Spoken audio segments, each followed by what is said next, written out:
Hi, boys and girls. Well, I see they left a key in my mailbox. That means we have a car delivery out in the parking lot. I wonder what they sent. Mercedes, Jaguar, Lamborghini. Here it is. A nice black beauty.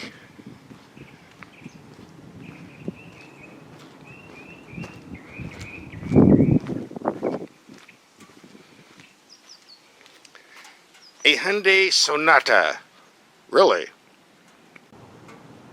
Well, it's a nice looking rig. I'll give them credit for that. But I'm reading my Homeowners Association contract, and it says paragraph 5, section 2, only expensive German cars are allowed in your driveway. Otherwise, it's a $100 fine. So, I think we're going to have to move this somewhere else. Although it does look kind of like a BMW. I don't think the neighbors would notice. So we're going to take the keys, jump in the car, and drive to our test facility. Stay tuned. I stopped here for lunch, and the valet said, "Sir, that's a very nice BMW you have there." So I guess we are fooling people. It does look like a Beamer. So we moved this car to our secret garage and test facility where we'll be taking a closer look at it. According to the computer information screen, I'm going to get a whopping 504 miles off this 18.5 gallon tank. That should be interesting. And I see the previous driver put 389 miles on this and got 26.2 mpg. Should be interesting to see what we get. If you watch my videos, you know one of the first things we do when we get a vehicle is take the headlights out and see how they operate in the dark. And we're going to do that right now. It's dark enough. Let's see how these headlights perform. Here we have the low beams on a building 100 feet away with a car blocking my view, but hey, can't do anything about that. Decent light, decent height. Oh, high beams. Now there's some light there. Certainly no problem. Here we have a better spot, a building 300 feet away with a chain link fence in between. Got the high beams on. Not the brightest lights I've ever seen, but lights up the area just fine. No complaints. Go to the low beam. Doesn't quite reach, but more than adequate for city driving, I suppose. No, these aren't the best headlights I've ever used, but I really have no complaints. They'll do.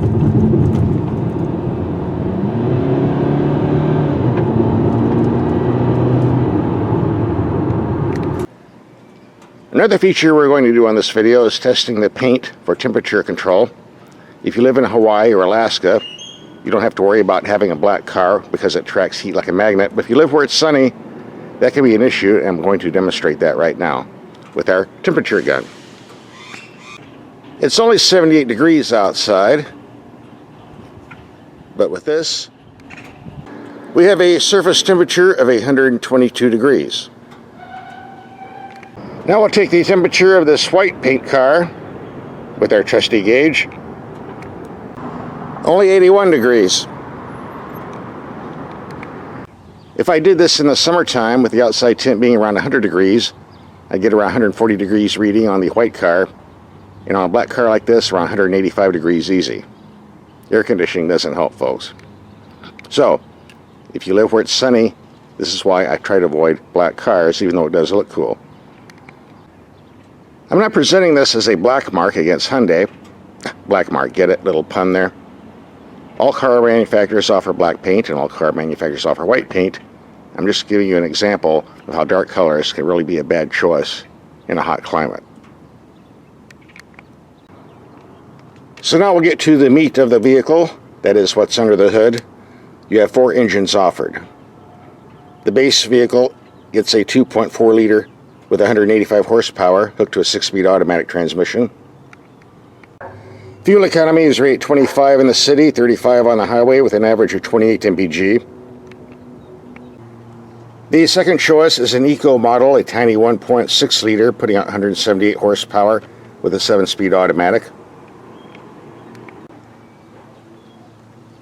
And the third choice a 2.0 liter putting out 245 horsepower hooked to an 8-speed automatic.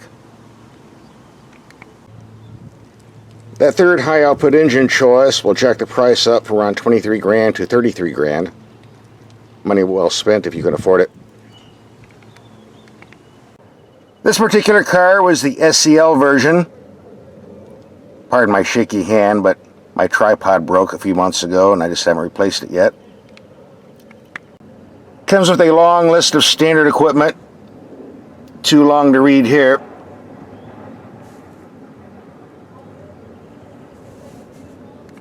With a tech package,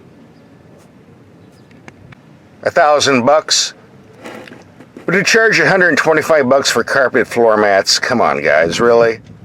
We gotta pay for a floor now?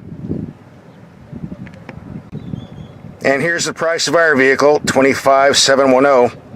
Quite reasonable actually. So we'll take a look at the interior and see what we're getting here for that price. There's plenty of room in this second row. If you're carting tall people around, they will not be uncomfortable. We get a nice gauge cluster, easy to read instruments, lots of information on the center panel. This is an excellent climate control system. 2 simple knobs, large buttons in between. Doesn't get much easier than that. Blows nice cold air too, which you'll need with this black interior because it heats up rather quick. Going above that, very easy to use infotainment. Large buttons, simple knobs again, with a medium-sized screen above that.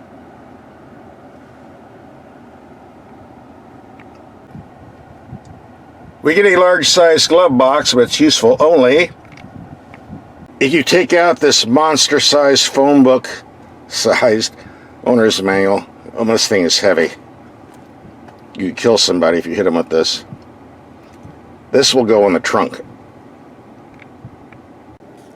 A medium-sized console in between the seats. And if you're like me, I don't want an auto-dimming mirror when driving in the dark, not in heavy city traffic, that is. It's mechanical operation. Just flick that, turns off, push that, comes on. The way it should be. I was happy to see the sun visor slide back and forth to block out the sun in the early morning and late afternoon. Like so. As far as interior design goes, on a scale of 1 to 10, I'm going to give Hyundai a 10. There is one thing I do not like that has little to do with the interior, though, and that is every time you turn the car on and off, you get this horrible, annoying chime. You'll hear it like this. We'll do that again. I'm told if I fumble through that 10 million page owner's manual, there's a trick to turn this racket off. I don't know if it's worth it, but then listening to this isn't worth it. I don't know why Koreans do this. Why? It's annoying.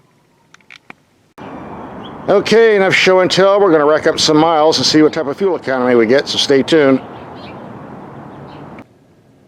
Acceleration-wise, this vehicle moves out quite well, up to around 35 to 40 miles per hour. After that, it shifts in higher gears and falls a little flat. Well, let's give it a go. And we'll cheat a bit by putting it in sport mode. Heard some wheel spin there.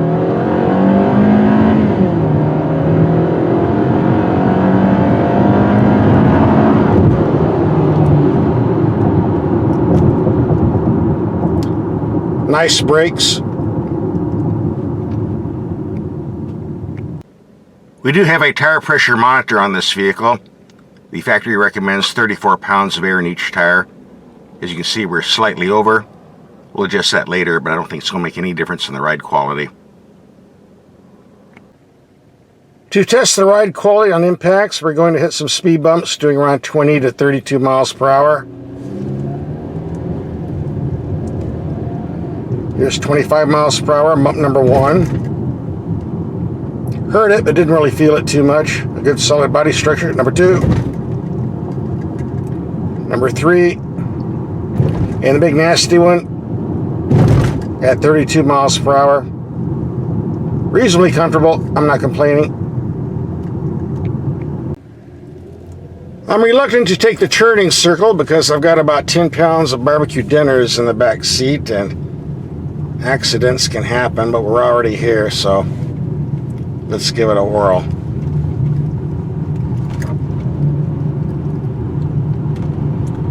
Doing pretty good. No tire squealing yet. I'm impressed. Not as impressive as the electric power steering. I find it to be a bit too light with very little feel and feedback. In all fairness, if you put the car in the sport mode, it does beef up the steering somewhat and make it feel better, but you lose some overdrive gears in the transmission if you do that. We'll end up using a bit more fuel in the process. Whether you think that's a good trade-off or not, I'll leave that up to you.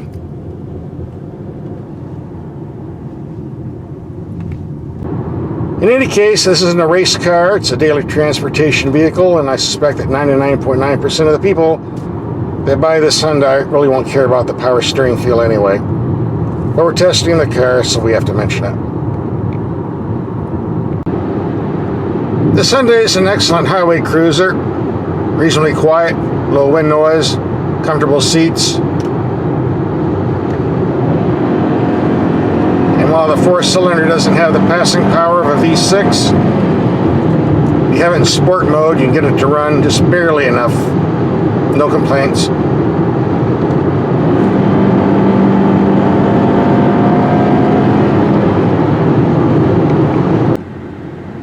I've got a lot of errands to run today, so we're going to do some heavy city driving and see what type of fuel economy we can get.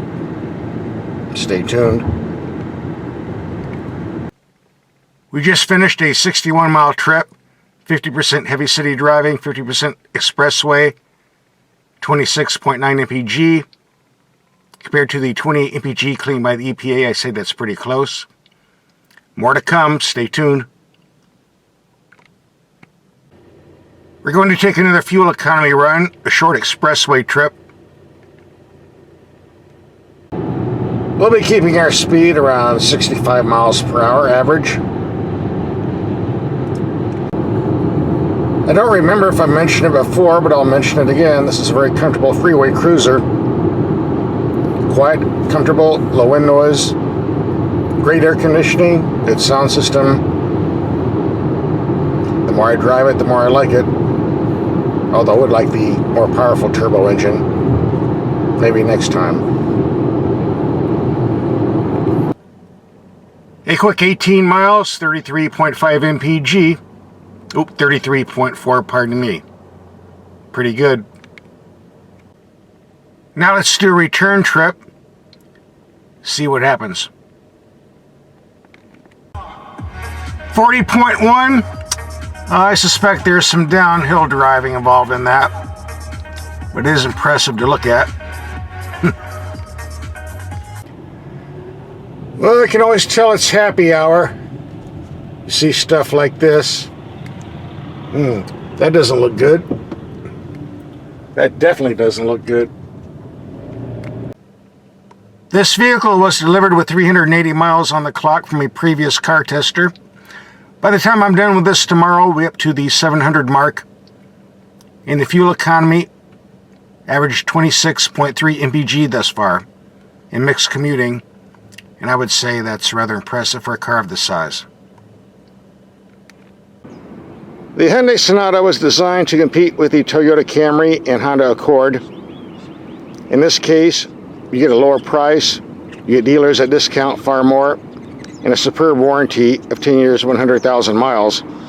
So this vehicle is some serious competition for the Japanese, that's definitely for sure.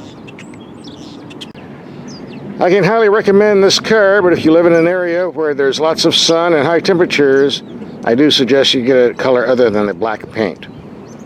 Just my opinion. For comparisons, we tested the all-new Toyota Camry last month. We'll have a link for that video coming up. Just click and watch and compare.